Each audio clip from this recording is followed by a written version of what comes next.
दोस्तों, आपका स्वागत है हमारी कहानियों की दुनिया में। यह कहानी है जेठानी देवरानी की कहानी है। गांव के एक छोटे से कोने में बसा था एक सादा सा एक घर, जिसमें 3 औरतें रहती थीं। ननद सीमा, देवरानी रीमा और जेठानी कविता। घर बड़ा था लेकिन दिल छोटे। हर एक को अपनी बात सही लगती थी और सामने वाली की बात ताना। सीमा यानी ननद ससुराल से मायके आई थी कुछ दिन के लिए। बचपन से उसे लगता था कि एक घर सिर्फ उसका है, भले ही अब बहुएं आ गई हों, लेकिन हक उसका ही रहेगा। वही जेठानी कविता का उम्र में बड़ी और व्यवहार में तीखी। घर के हर काम को अपनी मर्जी से करना चाहती थी। देवरानी रीमा थोड़ी सीधी सादी लेकिन खुददार, सब सहती थी, मगर चुप रहना अब उसे भी मंजूर था। एक दिन रसोई में बातों बात में आग लग गई। कुछ दिन के लिए बचपन से उसे लगता था कि ये घर से। एक दिन बातों बात में आग लग गई। रीमा ने नमक थोड़ा ज़्यादा डाल दिया था सब्जी में। सीमा ने ताना मार दिया, मायके में भी ऐसे ही खाना बनाती हो क्या? यही आकर तो आराम किया हो। और कविता ने भी मौका देखकर तीर चला दिया, काम करना तो सब ठीक, वरना घर में तो बस चाय पीने का टाइम मिलता है।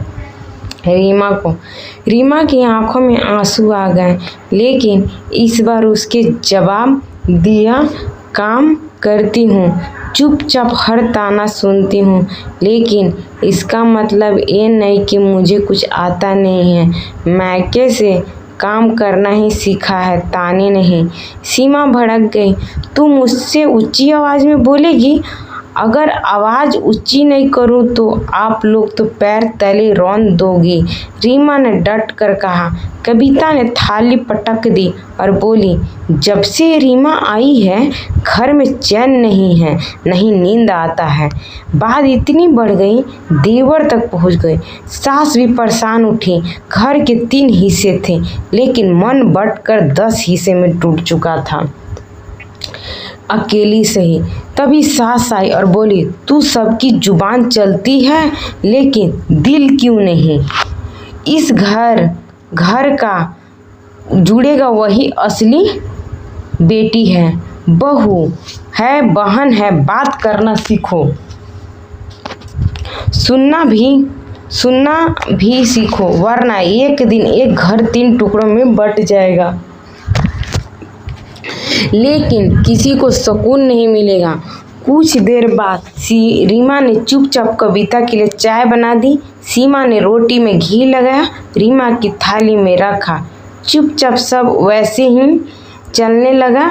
पर आज पहली बार सबने एक दूसरे को देखा असली रूप में, आक्रोश में, न अहंकार में। कहते हैं घर की दीवारों जब सुनने लगे तब औरतों को बोलना बंद नहीं, बदलना सीखना चाहिए। अगर कहानी अच्छी लगी हो तो मेरे चैनल को सब्सक्राइब कर दीजिएगा, ज़्यादा से ज़्यादा शेयर कर दीजिएगा और कमेंट कर